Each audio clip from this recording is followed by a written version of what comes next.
Take a look around me.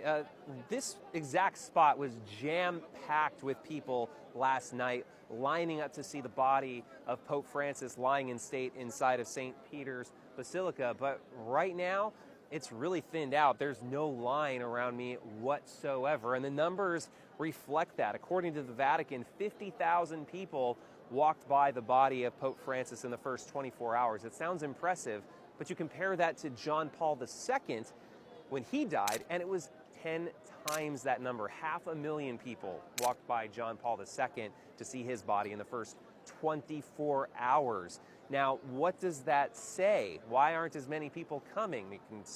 You can wonder why. I mean, John Paul II was this victorious pope, seen as being a conqueror of communism. Also, he was Polish, and so many of his supporters were from nearby Poland. They could come here by bus, whereas Francis, he was Argentinian, and he was serving people in the periphery. And these are people who, by very definition, are further away, and it's harder for them to come out here. There are a lot of reasons to suspect why this might be the case. But the big question is, what kind of impact is it going to have on the conclave? That's the process by which cardinals decide who the next pope is going to be. Are they going to look around at these numbers and the fact that people just aren't lining up in the same way to see Pope Francis as they did for John Paul II? John Paul II was a conservative Catholic. Francis was seen as being more progressive.